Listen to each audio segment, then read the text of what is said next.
اور ایک مسئلہ خلاف ہے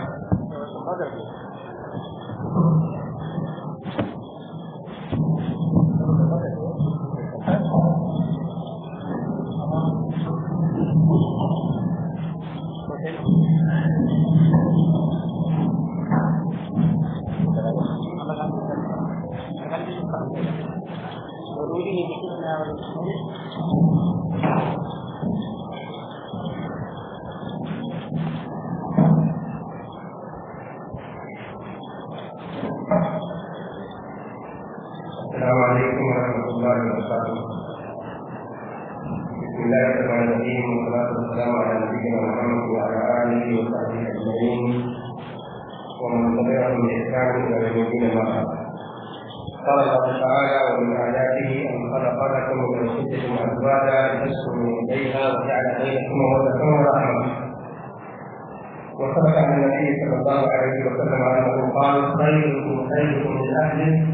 وأنا خيركم من أهلي. وعن عبد الله بن عمرو بن العاص رضي الله عنهما أن رسول الله صلى الله عليه وسلم قال: الدنيا كلها متاع وخير متاعها المرأة الصالحة. وفي رواية الزوجة الصالحة. اللہ کی تعریف، اس کی بڑائی اور کی بڑائی اللہ کی جانب سے بھیجے گئے تمام نبیوں اور رسولوں کو درود و سلام. خصوصی طور پر ہمارے آخری نبی احمد مصطفیٰ محمد مصطفیٰ صلی اللہ علیہ وآلہ وسلم پر، آپ کی اولاد، آپ کے صحابہ اور قیامت تک صحیح طور پر آپ کی اتباع اور تنظیم میں ہوگا. معزز علماء کرام، انتظامیہ، بزرگان دین، موضوعوں، درسوں اور قوم کی مواقع ایک آیت کریمہ اور دو حدیث میں نے آپ کے سامنے رکھی ہے. اصلاح معاشرہ کے حوالے سے جو ایک پروگرام آپ کا منعقد ہوا ہے، ابھی آپ اخلاق و کردار کے حوالے سے بڑی گہری باتیں سن رہے تھے کہ جو معاشرے کی سب سے اہم ضرورت ہے کہ اس کی اصلاح ہو تاکہ معاشرے کے اندر جو برائیاں ہیں، جو خرابیاں ہیں، وہ ختم ہو جائیں. اور اسی سے ملتی جلتی ایک بات جو میں آپ کے سامنے رکھوں گا وہ ہے نیک عورت، دنیا کی عظیم ترین دولت،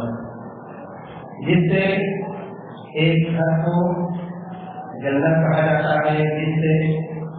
اولاد کی اچھی تربیت ہوتی ہے، جس سے معاشرے کی اصلاح ہوتی ہے، جس سے پوری دنیا کے اندر اچھائیاں پیدا ہوتی ہے، جس سے ایک مرد کی اصلاح ہوتی ہے اور جس کے ذریعے آپ کی سوسائٹی اور آپ کے معاشرے کو ایک ایسا رنگ اور روپ ملتا ہے. اور وہی عورت اگر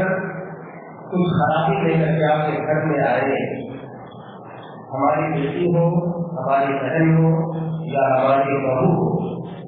ہماری ماں ہو یا کوئی اور ہو، اگر کہیں خرابی آ جائے، کوئی گناہ ان سے سرزد ہو جائے، کسی غلطی کی وہ شکار ہو جائے، تو وہی دنیا کی بدترین عورت بن جاتی ہے، دنیا کی بدترین سرمایہ بن جاتی ہے دنیا کا. اور پورے معاشرے کے اندر گناہ کی ایک ایسی ہوا بڑھتی ہے جس کو روکنا تھوڑا بڑا مشکل ہو جاتا ہے. جو ہم سب جانتے ہیں اور دیکھتے ہیں، آج میڈیا کا دور ہے، ہر کسی کے ہاتھ میں موبائل فون ہے، ہر کوئی اسے دیکھتا ہے اور جانتا ہے کہ موجودہ صورتحال کیا ہے. اور ہمارے معاشرے کے اندر، سوسائٹی میں اخلاقی گراوٹ کی شکار ہماری مائیں اور بہن ہیں. اگر کہیں بھی ہم سب کہیں اور سنیں کہ کسی کے ساتھ کیا معاملہ ہوا، اس کے ساتھ کس طرح کا برتاؤ ہوا، اور اس نے اپنے آپ کو کس طرح سے کسی کے ساتھ جوڑا، پھر وہ گھر سے کیسے نکلی اور باہر جا کر کے مجھے کسی کے ساتھ وقت گزارا، یہ ہم سب کے لیے بڑا افسوس تجربہ ہوتا ہے اور بہت تکلیف ہوتی ہے، کیونکہ اس کا اثر سیدھے سیدھے معاشرے پر پڑتا ہے. یہ چھوٹے چھوٹے پیارے پیارے بچوں پر پڑتا ہے، جن کی وہ بہن ہوتی ہے یا جن کی ماں ہوتی ہے، ان پر ان بچوں پر اثر پڑتا ہے. پھر اس کے بعد جو رنگ آپ کے سامنے نظر آتا ہے مجھے اس کے بارے میں بتانے کی ضرورت ہے. اللہ رب العالمین نے دراصل عورتوں کو ہمارے اور آپ کے لیے سکون کا باعث یا ذریعہ بنایا اور یہ کہا کہ اللہ کی نشانی ہے، اللہ کی یہ نشانی ہے کہ اس نے تمہیں میں سے تمہاری بیویاں بنائی جن کے پاس جا کر کے تم سکون حاصل کرتے ہو اور تم لوگوں کے درمیان ایسی محبت اور الفت پیدا کی کوئی خبر نہیں۔ آج لاکھ ہونے والا روئے کوئی جس نماز کا مارا ہوا اپنی بیوی سے پریشان کوئی شخص اگر روئے اور یہ کہے کہ میری بیوی میرے لیے اچھی نہیں ہے، میری بیوی میرا حق ادا نہیں کرتی، میری بیوی میرے بچوں کو طریقے سے نہیں پالتی، ان کی تعلیم اور تربیت کا صحیح انتظام نہیں کرتی، پھر یقینی بات ہے کہ اس کے احتیاط کرنے میں ہم نے کہیں نہ کہیں کوتاہی کی ہوگی۔ کوئی غلطی ہم نے ضرور کی ہوگی کہ جب ہم نے شادی کا موقع ہمارے ساتھ لگا ہوگا، چاہے ہم اپنی شادیاں کر رہے ہوں یا جو اولیاء حضور ہے، ماں باپ ہے، انہوں نے جب اب جان کیا ہوگا اپنی اولاد کے لیے اس کا ضرور خیال نہ کیا ہوگا کہ کیا ہونا چاہیے، جس کے بارے میں کمیٹی کو انسان کر رہے ہیں۔ اللہ کے نبی محمد رسول اللہ صلی اللہ علیہ وسلم کی حدیث آئی خیرکم خیرکم لأہلہ وعلی خیرکم لأہلہ، تم میں سب سے بہترین شخص وہ ہے کہ جو اپنے گھر والوں کے لیے اچھا ہو، اپنی اہل کے لیے، اپنے بچوں کے لیے اچھا ہو، اپنی بیوی کے لیے اچھا ہو، اور میں اپنے گھر والوں کے لیے، اپنی بیوی کے لیے، اپنے عیال کے لیے سب سے بہترین اللہ کے نبی صلی اللہ علیہ وسلم بیان کرتے ہیں۔ ایک دوسری روایت میں اللہ کے نبی صلی اللہ علیہ وسلم فرماتے ہیں کہ دنیا پوری کی پوری ساز و سامان ہے اور دنیا کا عظیم ترین سرمایہ نیک عورت ہے، اور دوسری روایت میں کہ نیک بیوی ہے۔ ان دونوں روایتوں کو جمع کیجیے، جس میں یہ کہا گیا کہ دنیا کا سب سے عظیم سرمایہ نیک عورت ہے، اس میں وہ عورتیں بھی داخل ہو گئی کہ جن کی شادیاں نہیں ہوئی یا جن کی شادیاں نہیں ہو پاتی، ایسے بہت سے معاشرے میں عورتیں ہوتی ہیں جن کی شادیاں کبھی کبھی نہیں ہو پاتی، کسی بھی وجہ سے ہو سکتی ہے تو وہ عورت بھی داخل ہے کہ جو کسی کی عورت نہیں بنی، کسی کی بیوی نہیں بنی، پھر بھی وہ نیک اپنے آپ کو ثابت کر کے دنیا کی عظیم ترین شے بن سکتی ہے۔ اور دوسری وہ عورت جو کسی کی بیوی ہو، کسی کی زوجیت میں ہو، اس کی شادی ہوئی ہو، وہ نیک بیوی بن کر اپنے آپ کو دنیا کا عظیم ترین سرمایہ ثابت کر سکتی ہے، بنا سکتی ہے۔ اور یہ بات بڑی عجیب غریب ہمیں لگے گی کہ ہمیں کیسے معلوم ہو، ہمیں کیسے پتا چلے کہ نیک بیوی ہمارے ہونے والی ہوگی یا نہیں ہوگی، ہماری بہو جو آئے گی ہمارے گھر میں وہ نیک ہوگی یا نہیں ہوگی، ہمیں کیسے پتا چلے گا؟ اس کے بارے میں اللہ کے نبی محمد رسول اللہ صلی اللہ علیہ وسلم نے ہمیں سمجھا دیا ہے۔ اس سے پہلے ایک حدیث بیان کرتا ہوا اللہ کے نبی محمد رسول اللہ صلی اللہ علیہ وسلم فرماتے ہیں خیر نسائکم الودود الودود المواقع المواقع خیر اللہ، تم میں سب سے بہترین عورت وہ ہے، تمہاری عورتوں میں سب سے بہترین عورت وہ ہے جو ایک انتہا محبت کرنے والی ہو، اپنے شوہر کو خوب تک چاہنے والی ہو، اس کی اطاعت گزار ہو جب وہ اللہ سے ڈرنے والی ہو، اور تم میں سب سے بدترین عورت وہ ہے، تمہاری بیویوں میں سب سے بدترین بیوی وہ ہے کہ جو متبرجہ ہو، جو بچے کا خیال نہ کرتی ہو، جو مغرور ہو، گھمنڈی ہو،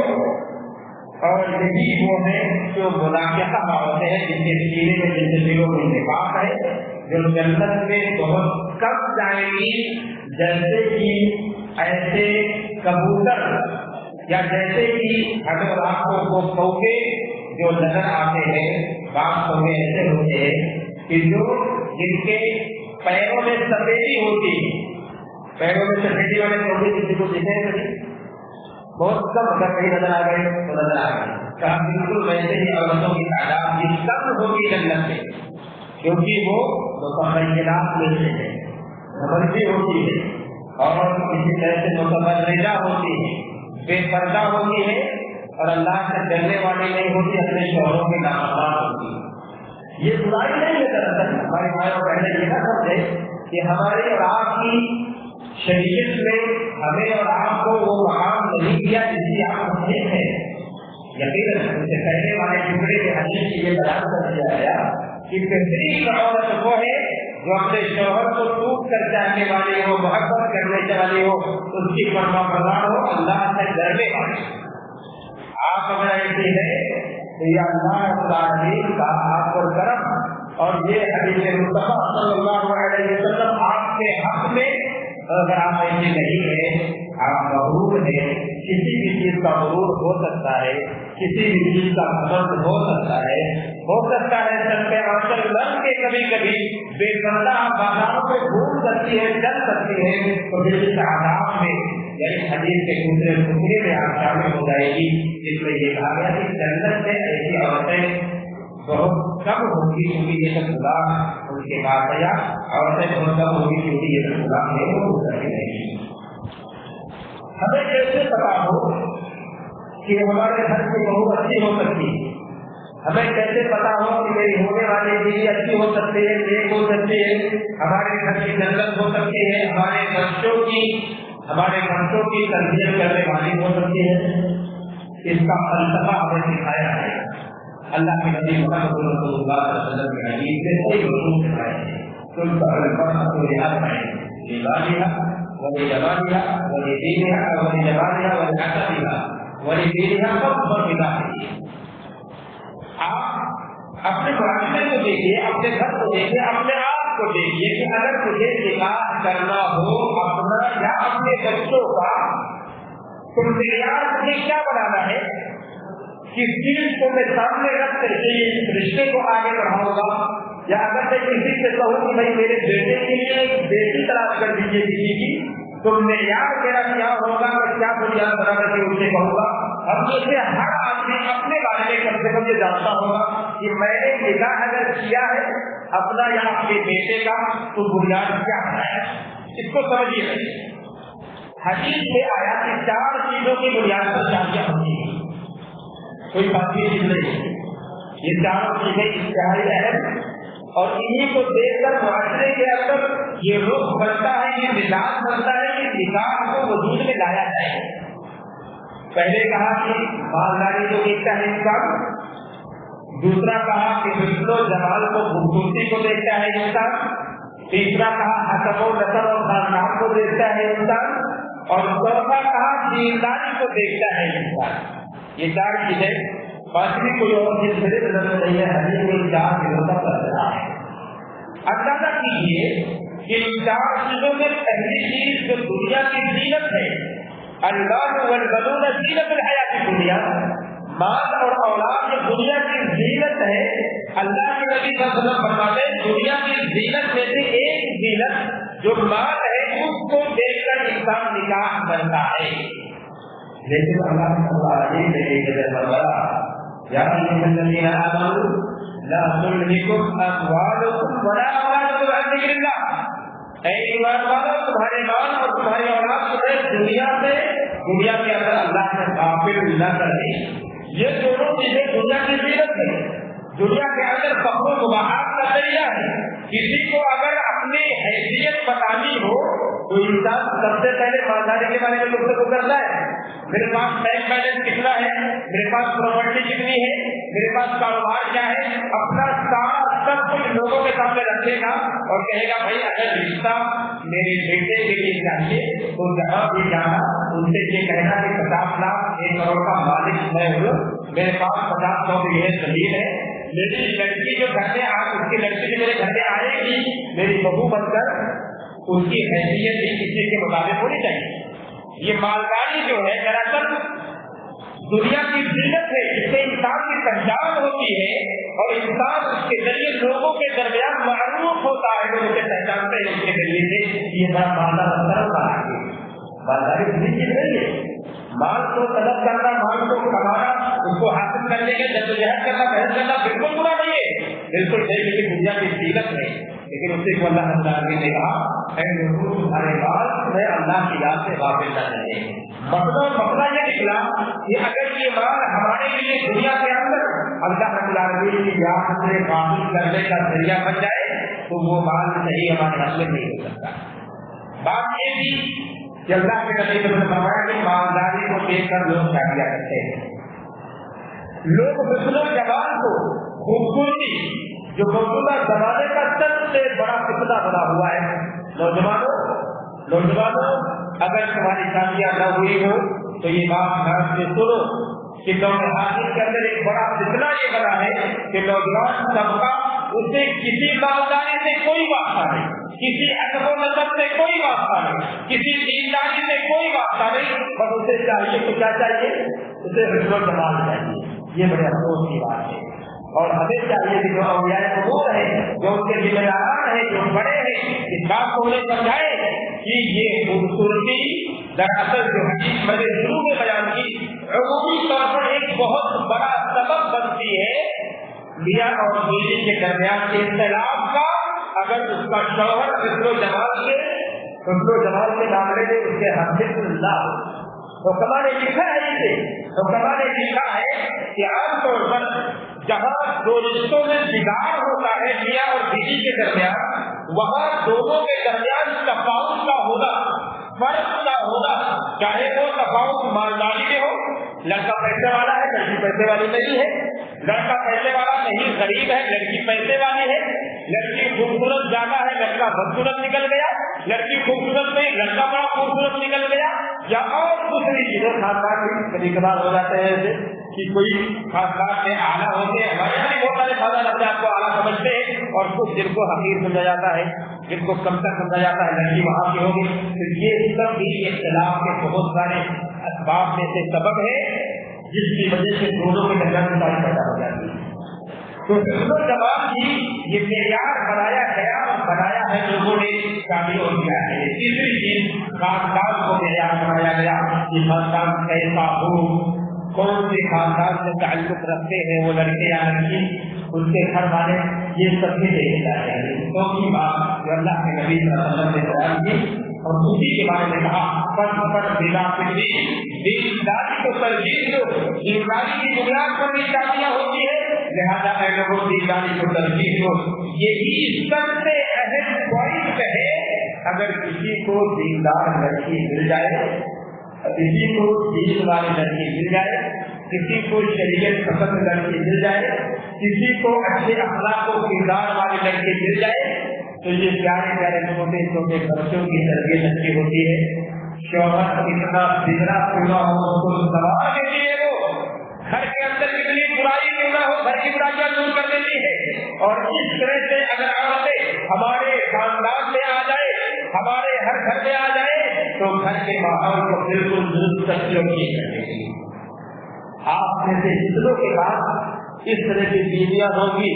اس طرح کی مائیں ہوں گی, اس طرح کی بہنیں ہوں گی, انہوں نے اندازہ کیا ہوگا بخوبی کہ میرے گھر کا ماحول کیسا ہے, میرا اپنا وجود اس کی وجہ سے کیسا ہے. ایک اندازہ اپنے شہر سے شخص کو ہو سکتا ہے. اور اگر ایسا نہیں ہے, ہم سے شادی کرتے وقت اس کا خیال نہ کیا, تو نتیجہ کیا ہوتا ہے؟ اللہ کے نبی محمد رسول اللہ صلی اللہ علیہ وسلم کی حدیث بیان کرتی ہے. کیا حدیث میں ہے؟ اللہ کے رسول کا فرمان ہے کہ اذا جاءكم من ترضون دينه وخلقه, اگر تمہارے پاس کوئی ایسا شخص رشتہ لے کر کے آئے جس کے اخلاق سے تم راضی ہو, جس کے دین سے تم راضی ہو, فزوجوه, اس سے نکاح کرو. معیار کیا بنایا؟ دین کو اور اخلاق کو. کسی مالداری کو معیار نہیں بنایا گیا, کسی حسب و نسب خاندان کو معیار نہیں بنایا گیا, دینداری اور اخلاق کو معیار بنایا گیا. ان دونوں کو دیکھو, اگر کسی بھی رشتہ بھیجنے والے کے اندر یہ چیز موجود ہے تو شادیاں کر دو. دوسری روایت میں آتا ہے اذا خطب الیکم من ترضون دینه وخلقه فزوجوه الا تفعلوا تكن فتنة في الارض وفساد كبير. آگے ایک بہت بڑے عذاب یا بہت بڑے گناہ دنیا کے اندر ہونے والا ہے, اس سے بھی آگاہی اللہ کے نبی محمد رسول اللہ صلی اللہ علیہ وسلم نے دی کہ اگر تمہارے پاس کوئی ایسا رشتہ بھیجا جاتا ہے یا کوئی رشتہ لے کر کے آتا ہے کہ جس کی اخلاق اور دین سے منافی ہو، یعنی وہ اخلاق والا ہو، دیندار ہو، اس کے باوجود اگر تم نکاح نہیں کرو گے اس سے تو اس کا نتیجہ یہ ملے گا، نتیجہ کیا ملے گا کہ پورے زمین پر فساد برپا ہوگا، اس پورے زمین پر بگاڑ پیدا ہوگا، اس پورے زمین پر خرابی پیدا ہوگی۔ ہم یہ رونا قطع نہ ہوئے کہ فلاں کی بیٹی فلاں کے ساتھ نکل گئی، ہم یہ رونا قطع نہ ہوئے کہ فلاں کے گھر میں اس طرح سے بدکاریاں ہوتی ہے، ہم رونا اس بات کا روئے کہ ہمارے پاس اگر اچھا رشتہ آیا تو ہم نے اس کو ٹھکرا دیا بہن کی بنیاد پر کہ وہ صاحب ثروت نہیں، وہ مالدار نہیں، اس کے پاس پیسہ نہیں، اس کے پاس نوکری نہیں، ہم نے اس بنیاد پر اس کے رشتے کو ٹھکرا دیا اور ایک ایسے شخص سے اپنی بیٹی کو بیاہ کیا جس کے اخلاق کرنے تھے، جس کا دین صحیح نہیں تھا، ہم نے اپنی بیٹی کو اس کے ساتھ بھیج دیا۔ وہ تعلقات کیسے برقرار رہ سکتے ہیں؟ یقیناً وہ خرابی پیدا ہوگی۔ تو اللہ کے نبی محمد رسول اللہ صلی اللہ علیہ وسلم نے معاشرے کی تشکیل کے لیے، معاشرے کی اصلاح کے لیے، گھروں کو گھر بنانے کے لیے، گھروں کو جنت بنانے کے لیے جو ہمیں اور آپ کو پیغام دیا ہے، اے مسلمانوں سے غور کرنے کی ضرورت ہے، اس پر چلنے کی ضرورت ہے۔ جب اس پر چلیں گے تو انشاءاللہ ایک بیوی کی جو تمنا اور آرزو ہر مسلمان کے سینے میں ہوتی ہے وہ تمنا پوری ہوگی اور وہ ہمارے لیے دنیا میں بھی رحمت کا سبب بنے گی، آخرت میں جنت میں داخل ہونے کا ذریعہ بھی بن جائے گی۔ اور اگر ہم نے اسی کو اختیار کرنے میں چوک کر دیتے کبھی چوک ہے اور دنیا کی نبی اس میں چلتے رہ گئے، ہم پہلے دنیا کے بہاؤ میں آ کر کے تو ہم بھی پھر کبھی رونا مت، اور رونا ہمیں کوئی کام نہیں آئے گا پھر کہ ہماری بہو پوری ہو گئی، ہماری بیوی غلط ہو گئی، ایسا ہو گیا۔ تو ہمیں چاہیے کہ ان سے اختیار کرنے وقت سب سے پہلے ہم یہ بات سمجھ لیں اور جان لیں کہ ہم وہ شادی جس سے ہم کرنا چاہتے ہیں یا اپنے بیٹے کی یا اپنی وہ بیٹی ہونی چاہیے، جب یہ اچھی ہو جائے گی تو انشاءاللہ سب ایسا ہو جائے گا۔ آج دیکھیے بچہ کے اتفاق آپ کے سامنے رکھتا ہو جائے گی، اللہ کے نبی محمد رسول اللہ صلی اللہ علیہ وسلم کی حدیث فرماتے ہیں الا اخبركم بخير ما يكنز المرء، کیا میں تمہیں اس سب سے عظیم خزانے سے باخبر نہ کر دوں؟ دنیا کا سب سے عظیم سب سے بڑا خزانہ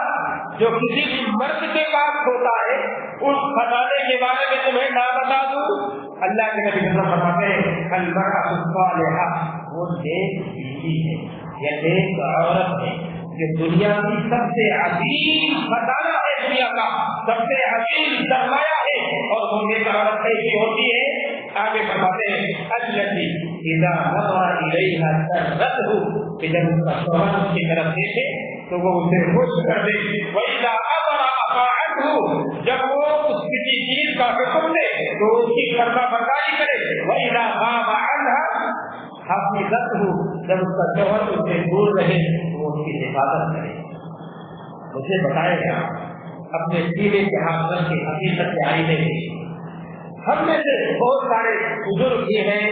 بہت سے نوجوان بھی ہیں اور یہ چھوٹے چھوٹے بچے ہیں جن کی عمر ابھی دھیرے دھیرے آگے بڑھے گی، جس کی بھی ہم اور آپ شادیاں کریں گے انشاءاللہ جیسا کہ آگے، اور یہ اندازہ کریں ہم اور آپ کہ جو صفات بیان کیا ہو حدیث کی روشنی میں کہ شوہر کو خوش کرنے والی ہو،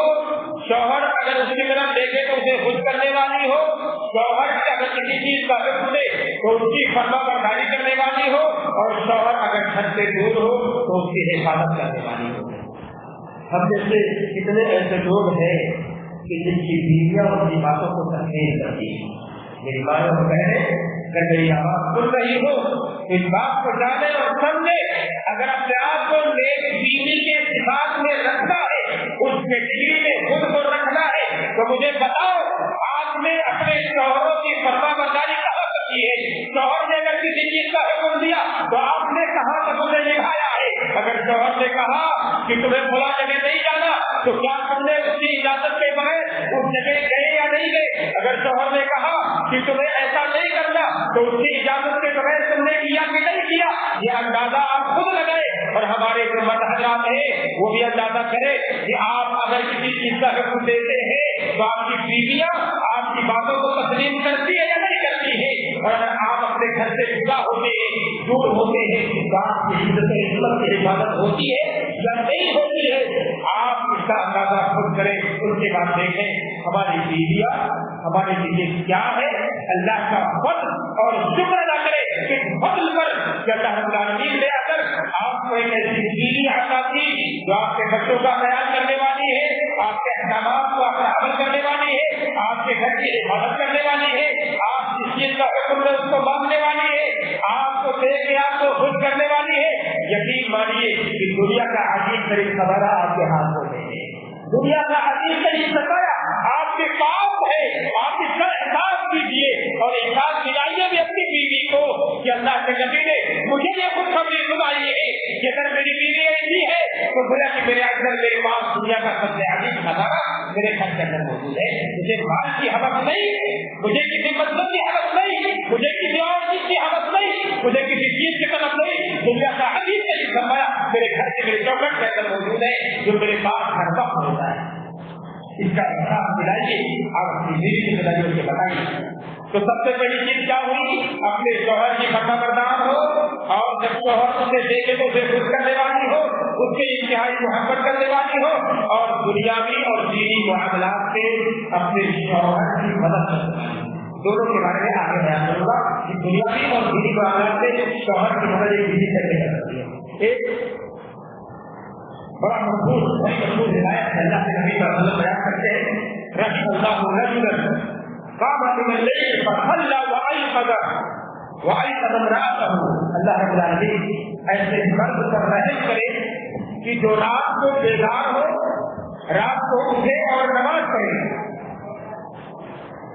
قام من الليل, رات کو اٹھے اور وہ نماز پڑھے, وأيقظ امرأته, اور اپنی بیوی کو جگائے. کس کے لیے ہے یہ؟ مرد اللہ کے لیے. یہ بات اللہ رحم کرے ایسے شخص پر کہ جو رات میں اٹھے, نماز پڑھے اور اپنی بیوی کو جگائے, اور کہا